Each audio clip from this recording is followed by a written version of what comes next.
Okay, perfect. So let's discuss a little bit about the laws of Tzdoka, the laws of giving charity, the laws of giving a tenth of somebody's income for Meiser. Okay, so let's say, in general, the law of Meiser, right? Somebody makes, let's say, $1,000 a month. The proper thing is to give 10% for a charity. It's called Meiser. Just like in the olden times when somebody had grain, they would harvest, they would get 10%, and they would give it to the poor. They would give Kahanim, they would give 2%, they would give 10% to Levim, and they would give 10% to the poor. So really it was 20%. Same thing now, we have 10% that we give as a Meiser. Yeah, Dolly, I'll take your 10%. You'll take the 10%. Good. You're the Kohen. You'll take only 2%. I'll take it. Levi takes 10%. Kohen takes 2%. Oh, 2%. And the poor people take 10%. Okay, here. So it's two tenths. There is a 10 for the Levi, and there is a 10 for the poor people. 2%. And there is a 2% for the Kohen. All right. So we have Kahanim here. We have a Levi, and we have Israel. We have everybody is represented here. Okay, so we can test to get wealthy. Hashem says you can test me. You want to test me? David, you hear this? You want to test me, says Hashem? But Hashem says, you want to test me, says Hashem? Not a problem. Give Meiser, give the 10%, and you can test me with that to become wealthy. You're not allowed to test Hashem with anything. You're never allowed to test Hashem.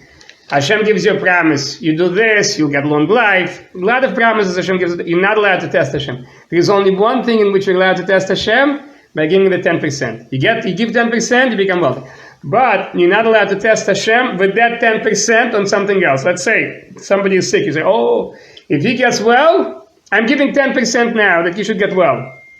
Hashem, you said that if I give 10%, it'll be good. So I'm testing you, Hashem. You said you can test me. I'm testing you with the 10% that my neighbor, my mother, my father, somebody, my girl should become healthy. That you're not allowed to do.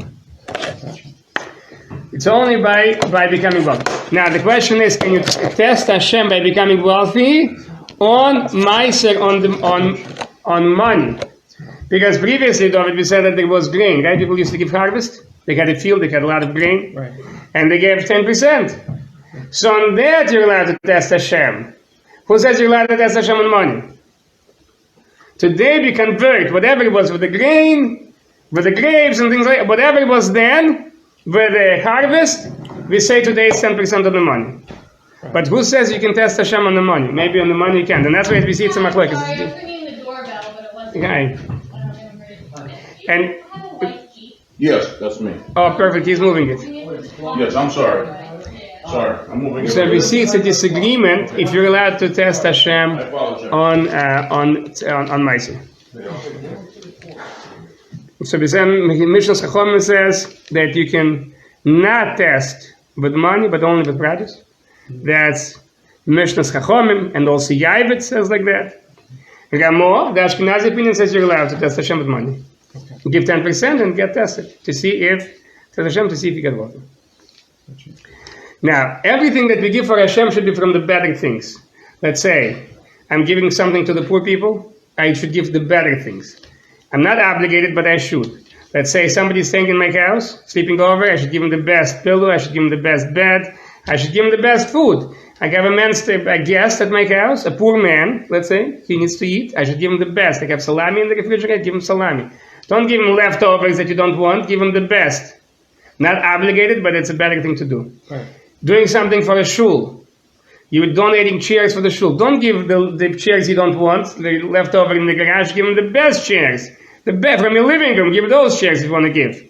Everything that you give for Hashem, you should do from the best. You're making a synagogue, you're building a synagogue. Don't make it like a garage, make it better than your house. What? If you have worn out chairs, what do you do with them? You don't give it to a synagogue, worn out chairs. Well, no, what? A synagogue is not a garage. It's not a. I mean, can you donate it to any charity, or is it? You can give it. Whoever wants it. Okay. Whoever wants. People don't have chairs. They'll be very appreciative to have these kinds of chairs. Right. Okay. And you're not obligated, and you're not transgressing. You're not transgressing by giving bad chairs to somebody. Okay. You're not sinning. But you're not obligated to give. But if you're giving something, but it's a good thing to do, to give better things. Whatever you give, you should give the better things. Okay. But we have to find out where the tzedakah is going, no? Yeah, absolutely. Absolutely. If you're giving, you should give. Let's say somebody comes, represents Tzdoka, you should give it to somebody who is trustworthy. If you don't think he's trustworthy, don't give. You're not allowed to give to somebody who's not trustworthy. Okay, we were in a synagogue. I'll give an example. Okay. Remember yesterday? Yesterday, right? No. Okay, Gidal, come. day I want to before. finish up. Okay, sorry. Okay, no, tell me the case. Tell me the case. No, the guy said from Israel. He said his wife is sick. He needs money. Yeah, so he gets a letter from Right a now, rabbi. no. There's Okay. no letter. That's right. But if you have a letter from a rabbi, he gets a letter from a rabbi that he's a trustworthy man. Usually people come to collect with a letter from a rabbi. If he doesn't have a letter that he's a trustworthy person, and it's a good date on the letter, maybe it's from 5 years ago, the letter, then you don't assume that everything is right. So that's a good point. If somebody just collects, you don't know who he is, you don't know he's trustworthy, you don't have to give him. You know, there is a man that here he said he's collecting for his wedding. So he came to the rabbi, he said, I'm collecting for my wedding. The rabbi said, when is your wedding? He said, I'm not sure yet. He says, who are you marrying? He says, I'm not sure yet, I don't have a color yet. But he's already collecting. He's smart. He's a smart guy, he's collecting. So such a guy, you don't have to give. What are you giving it for? There is no wedding. But if a rabbi writes a letter that this is a trustworthy cause, this is a trustworthy person, then yeah, it's a big mitzvah to give. You should do that too. Okay, so now everything that you're giving for Hashem, it should be from the better things. You gotta start now. If if a father, let's say, very interesting case, father gave to his son, he gave money for his wedding. He gave him $40,000 for your wedding, he said. That's pretty nice. Nice. Now, do you have to give meiser? You have to give 10% of that, right? You're getting a gift. You have to give 10% from your gift. Do you have to? So what if you already gave? Oh, very nice. salary? Excellent. Oh, what is it? What if the father already gave 10%? Does the son have to give another 10%? Huh? Of his income, right? So if father makes 100. Father he made 100,000. He already took 10,000. Then he took 40,000. Gave to his son. He already took the 10,000. He already took from that 40,000. He took the 10%. Yeah, Does he need to because give it's another already- 10%? Does the son have to give? So Shlo says the son has to give again. That's but most say no. That's double taxation. Double mice. Because the son never gave. He got a present, he never gave. That Shlo is a more Kabbalistic opinion, but most say you do not have to give because that money was already fixed. There is no blessing from the money from which 10% was not given. If somebody is poor man himself, Because otherwise he could have paid the caterer directly. yeah, go to bed, caterer directly, right? Are you allowed to give my caterer the 10%? Let's say you took a 4,000. Are you allowed to give that 4,000 to the caterer? So some say the minig is that you're allowed to. You're allowed to give the musicians also from the meiser money. Let's say you're taking you made somebody gave you 40,000 as a gift. You're taking a 4,000 as meiser. Are you allowed to give that meiser to the musician? Well, he's a poor man himself. Maybe you're allowed to give him, but he's really working. You're not allowed to pay your obligations with meiser. If I'm obligated, let's say Gedali, I need to buy a film, huh? But I'm obligated to buy a film. I cannot use my meiser to buy a film. I'm obligated to have a mezuzah. I'm not allowed to use my 10%. Somebody gave me 40,000. 10% is 4,000. I'm not allowed to use that 4,000 to buy myself a mezuzah, to buy myself tefillin, because I'm obligated to have tefillin, I'm obligated to have mezuzah. But let's say Gedaliah has a friend, and your friend needs tefillin, I can use that money to buy him tefillin, because I'm not obligated to get him tefillin. He's obligated to get himself tefillin.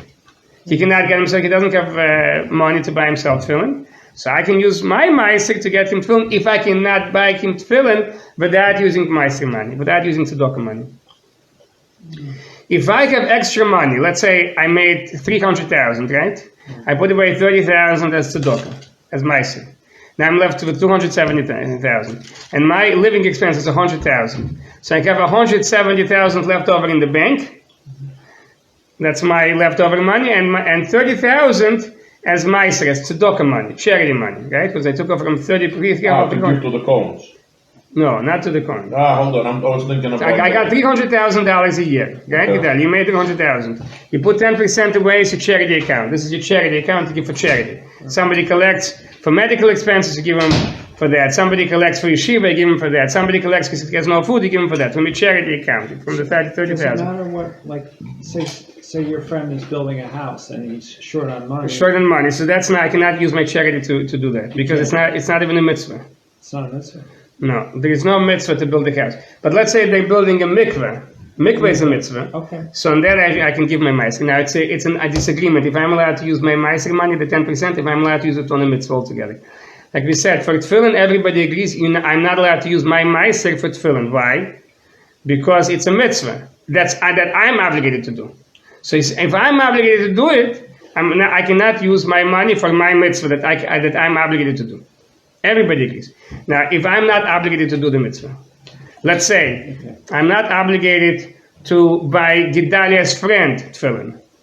It's not my obligation to buy him tefillin. So then some say I'm not allowed to use meiser. I cannot use the 10%. But the 30,000 cannot go for that. I have 170,000 left over in a different bank account. I should use from 170,000 to buy him tefillin. Because it's a mitzvah. Don't use meiser for mitzvah. Why Gedaliah? Because it goes to the poor people.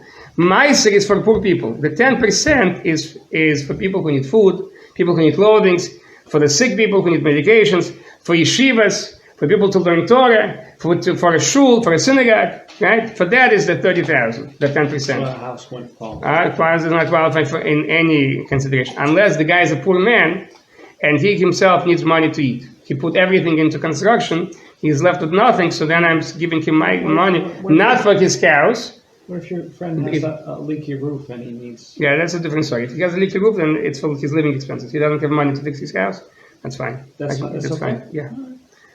He has a roof over his head, he has a place to live, he wants to get something better. That's not a mitzvah. But a leaky roof is... Leaky roof, yeah, that's his immediate expense, it's his need. Gotcha. So then I can give my meiser. Now, again, mitzvah, if it's an obligatory mitzvah for me, cannot use meiser according to everybody. If it's not a mitzvah that's obligatory on me, it's a mitzvah that I could do, but I don't have to do. On that, some say I could use meiser, and the others say I cannot, because why? It goes to the poor.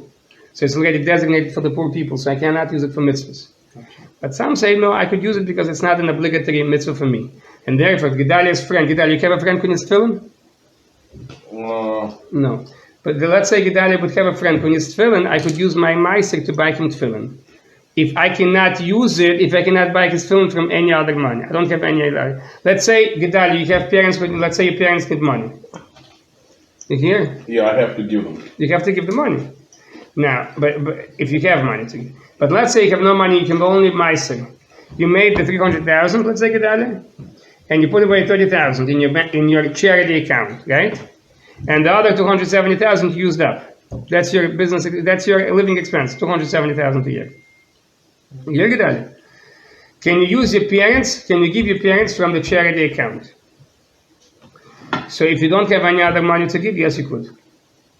Oh, But if you have other money to give, you cannot give your parents from charity. You cannot feed your parents on the charity. It's completely disrespectful to give parents charity. If you have extra money, you put 30,000 in your charity account. You have another 170,000. It's not obligatory to go revert, like for your children. If your children are hungry, you need to feed them. That's your obligation. But your parents, it doesn't. Your parents are number one obligation. You have to give your parents before you give to your children. Really? You're going to miss it out, and you can't make it up. Okay. You have to give to your parents before you give to your children. That's your number one obligation. But I thought your children are your Your children are very close to you, but your parents and you gave you birth. They're number one in your life. You have to give them. Of course, you get married and you give attention to your wife. But if your children need money, and your parents need money, oh, Nathan, dear friend, if your children need money and your parents need money, you have to give to your parents first, and then you take care of your children. I didn't know that.